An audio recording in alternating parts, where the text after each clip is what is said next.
당대표의 모두 발언이 있겠습니다. 윤석열 대통령이 12월 3일 시도한 국가 내란이 더 큰 위기로 번져가고 있습니다. 우리 국민의 수준 높은 시민의식과 국회가 힘을 모아 비상계엄은 해제됐지만 끝내 탄핵이 일시적으로 무산됐습니다. 미국은 즉각 헌법에 따른 민주 절차가 작동해야 한다고 목소리를 높이는 등 국제사회도 우려하고 있습니다. 뉴욕타임즈 같은 외신들도 입을 모아 한국 정치 격변이 연장됐다고 우려합니다.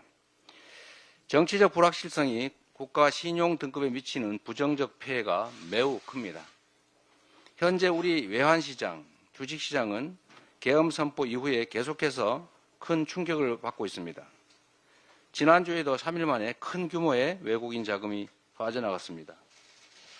지금 보시는 것처럼 원달러 환율이 지금 계속 상향하고 있습니다. 코스피, 코스닥 마찬가지입니다. 안타까운 것은 이런 현상이 우리 경제의 근본적인 문제 때문이 아니라 당리당략적이고 근시안적인 정치 행위 때문이라는 것입니다. 다행히 우리 경제의 펀더멘털은 튼튼합니다. 수준 높은 기술과 역량이 있기 때문입니다. 하루빨리 우리 경제에 대한 글로벌 시장의 신뢰를 회복해야 합니다.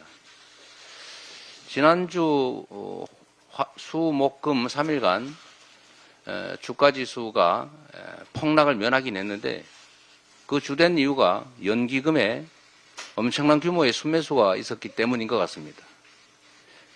연기금 같은 공공자금으로 계속 이런 식으로 주가를 떠받치는 게 한계가 있습니다. 외환시장 역시 마찬가지입니다.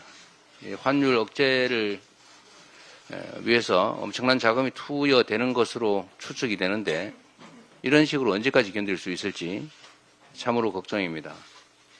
이로 인한 피해는 추후에 우리 대한민국 경제에 엄청난 부담으로 작용하고 그 비용은 결국 우리가 할부로 추후에 다 지급해야 합니다. 결국 국민들이 피해를 입는다는 것입니다. 오늘은 장이 시작된 월요일입니다. 이미 금융당국이 비상체제를 가동 중입니다. 무엇보다 시장의 불안을 최소화하고 시장을 안정화하는 것이 중요합니다. 그리고 현재와 같은 외교 불능 상태로는 가뜩이나 높아진 통상 파고를 헤쳐나갈 수가 없습니다. 우리 반도체와 수출 경쟁력을 지속하려면 정상 외교가 반드시 뒷받침돼야 합니다. 외교가 완전 마비 상태입니다. 윤 대통령이 즉각 사퇴하지 않고 버티면 환율과 증권시장, AI, 반도체 등 대한민국 국가 경쟁력에 돌이킬 수 없는 지장을 초래할 것입니다. 윤석열 대통령은 본인의 안위와 영화를 위해서 대한민국의 미래와 국민의 삶을, 특히 경제를 망치는 이런 행위를 그만둬야 합니다.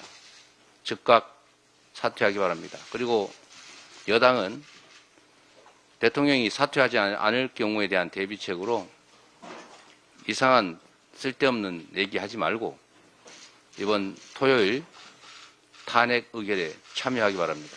이상입니다.